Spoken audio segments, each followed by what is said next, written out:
ఒక ముగ్గురు స్టూడెంట్స్ని ఉదాహరణగా తీసుకొని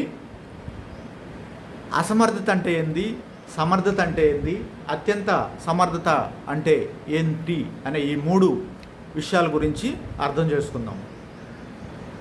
ఒక ఎక్స్ అనే స్టూడెంట్కి గణితాన్ని నేర్చుకోవాల్సి వచ్చినప్పుడు ఆ ఎక్స్ అనే స్టూడెంట్కి గణితం పట్ల ఎలాంటి ఆసక్తి లేదు, ఎలాంటి అభిరుచి లేదు. ఆసక్తి అభిరుచి లేనటువంటి ఆ గణితాన్ని ఆ ఎక్స్ అనే స్టూడెంటు చదవాల్సి వస్తే ఆ ఎక్స్ అనే స్టూడెంటు ఆ గణితంలో రాణించలేడు, తనకి అర్థం కాదు, బాగా నేర్చుకోలేడు, కాబట్టి దాంట్లో ఫెయిల్ అవుతాడు. ఆ గణితాన్ని నేర్చుకోవటం అనేది ఆ స్టూడెంట్ యొక్క అసమర్థతగా తయారవుతుంది. అంటే ఆ సబ్జెక్ట్ నేర్చుకోవడంలో ఆ స్టూడెంటు అసమర్థుడిగా మిగిలిపోతాడు. మరి వై అనే ఒక స్టూడెంట్ని తీసుకుందాం. వై అనే స్టూడెంటు అదే గణితాన్ని నేర్చుకోవాల్సి వచ్చినప్పుడు ఆ వై అనే స్టూడెంట్కి ఆ గణితం పట్ల కొంతమేర ఆసక్తి ఉంది, కొంతమేర అభిరుచి ఉంది. మరి అలాంటప్పుడు ఆ వై అనే స్టూడెంటు ఆ గణితాన్ని నేర్చుకోవడంలో సక్సెస్ అవడంలో కొంతమేర సాఫల్యం అవుతాడు.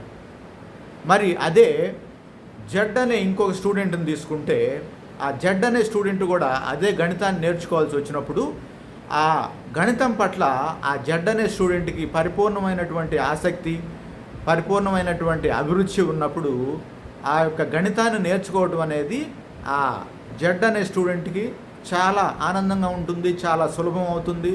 తను గణితంలో బాగా విజయవంతంగా రాణిస్తూ ఉంటాడు. తనకి ఆ స్టూడెంట్కి గొప్ప గుర్తింపు వస్తుంది, సక్సెస్ గొప్పగా ఉంటుంది. తనకి ఉద్యోగ అవకాశాలు కానీ లేకపోతే వ్యాపార అవకాశాలు గణితానికి సంబంధించి గొప్పగా ఉంటాయి. అదేవిధంగా ఇక్కడ గణితాన్ని ఎలా అయితే మనం ఉదాహరణ తీసుకున్నామో ఏ సబ్జెక్టు విషయంలో అయినా కానీ ఏ పని విషయంలో అయినా కానీ ఈ 3 ఆస్పెక్ట్స్ అంటే ఆసక్తి అభిరుచి ఏమి లేకపోతే ఆ స్టూడెంటు అసమర్థుడిగా మిగిలిపోతాడు. ఆసక్తి అభిరుచి కొంతమేరకు ఉంటే కొంతమేరకు సక్సెస్ అయ్యి సమర్థతగా మిగిలిపోతాడు.